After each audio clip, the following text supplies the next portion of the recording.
Bulletin में सबसे पहले आपको बताएंगे, पार्लियामेंट के अंदर ऑपोजिशन एक हो गई। मुस्लिम लीग नून के सदर शहबाज शरीफ ने ऑपोजिशन को खाने पर बुलाया। पीपल्स पार्टी के बिलावल भुट्टो जरदारी, ANP के अमीर हैदर होती, JUIFA के मौलाना असद महमूद समेत सब शरीक हुए। बिलावल भुट्टो जरदारी ने कहा कि पार्लियामेंट में तमाम ऑपोजिशन जमातें शहबाज शरीफ की क़यादत में मुत्तहिद हैं। इस इत्तेहाद के नतीजे में मजीद कामयाबियां हासिल करेंगे। एक सहाफ़ी ने सवाल किया कि क्या वज़ीर आज़म तब्दील हो रहे हैं। बिलावल ने कहा कि कोशिश कर रहे हैं। शहबाज शरीफ ने कहा कि ऑपोजिशन ने महंगाई और मुतनाज़ मुमकिना कानून साजी के खिलाफ यकजा होने का फैसला किया है। सब हर फोरम पर हुकूमत का मुकाबला करेंगे। शहबाज शरीफ ने कहा कि नैब ऑर्डिनेंस को हर सूरत रोकेंगे और अदालतों में भी जाएंगे।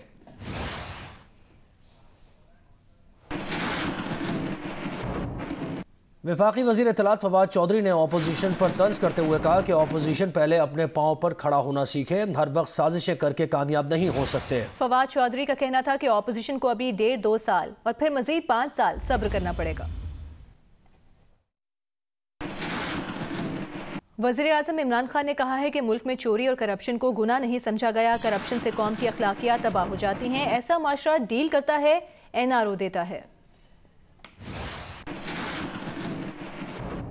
सारे गरीब मुल्कों के अंदर एक चीज कॉमन होगी, corruption.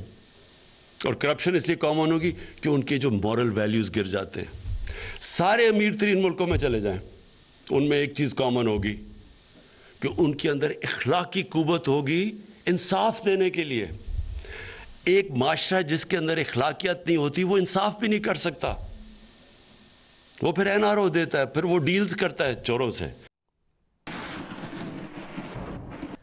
Army chief general Qamar Javed Bajwa ने हैवी इंडस्ट्रीज टेक्सला का दौरा किया। आर्मी चीफ ने मकामी तौर पर तैयार करदा 155 mm की आर्टिलरी गन बैरल, फौजी गाड़ियों की बैलिस्टिक और IED प्रोटेक्शन का मुशाहिदा किया। आर्मी चीफ ने टैंकों और बख्तरबंद गाड़ियों की तैयारी और उनकी अपग्रेडेशन का मुशाहिदा भी किया। इस मौके पर जनरल कमर जावेद बाजवा का कहना था कि दिफाई पैदावार में खुद इन्हिसारी किसी भी मुल्क की पहचान होती है। हमें इस मकसद के लिए हासिल की गई कामयाबियों पर फख्र है।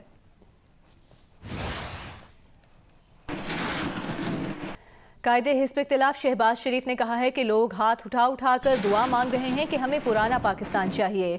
कौम का मुतालिबा है कि शफाफ इंतखाबात होने चाहिए। ऑपोजिशन अरकान के एजाज़ में एशाइये के बाद शहबाज शरीफ का कहना था कि आज के एशाइये में इसी पर गुफ्तगू हुई है कि शफाफ इलेक्शन के बगैर मुल्क नहीं चल सकता।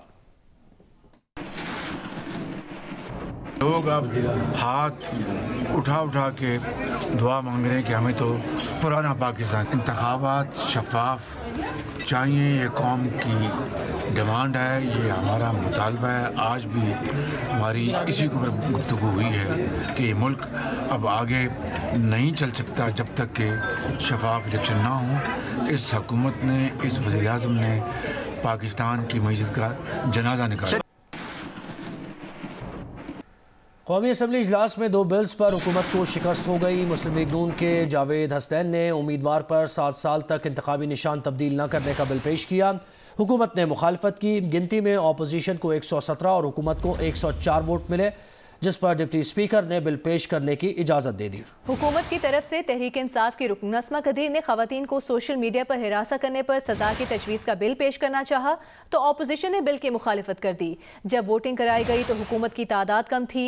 डिप्टी स्पीकर कासिम सूरी ने गिनती बताने के बजाय बिल पेश न करने का कहा और इजलास बुध की सुबह 11 बजे तक मुलतवी कर दिया। साबिक स्पीकर अयाज सादिक ने कहा कि इमरान खान के लिए आज शिकस्त में मौका है कि वो इस्तीफा दे दे, वरना मुश्तरका इजलास में भी इसी तरह शिकस्त होगी।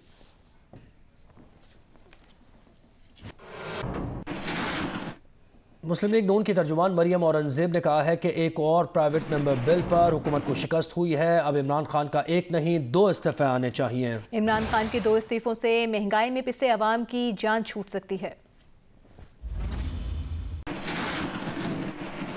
एक और प्राइवेट मेंबर बिल जो कि हुकूमती बेंचेस से था वो भी डिफीट हुआ है। अब इस बात का ये सबूत है कि अब एक इस्तीफा नहीं, इमरान साहब के 2 इस्तीफे आने चाहिए आज रात को। अगर उनमें कोई शर्म है जो है नहीं, अगर उनमें किसी किस्म की कोई इखलाकी जरूरत है जो है नहीं, तो इस्तीफा ही बेहतर है। हमारी तैयारी अल्लाह ताला के फजलो करम से पूरी है और इंशाअल्लाह अभी तो 117 और 104 का डिफरेंस है। आगे आगे देखिए होता है क्या। प्राइम मिनिस्टर भी इजलास बुला लिया। इंग्लैंड ने अगले साल दौरे पाकिस्तान में 5 के बजाय 7 T20 मैचेस खेलने की हामी भर ली। इंग्लिश क्रिकेट बोर्ड के चीफ एग्जीक्यूटिव टॉम हैरिसन ने लाहौर में चेयरमैन पीसीबी रमीज राजा से मुलाकात की। रमीज राजा ने कहा कि ईसीबी को शायद अंदाजा हुआ है कि दौरा मंसूख करके उसने नाइंसाफी की। न्यूजीलैंड की टीम भी अपने फैसले पर असर-ए-नौ गौर कर रही है। एक ब्रेक के बाद खबरों का सिलसिला जारी रहेगा।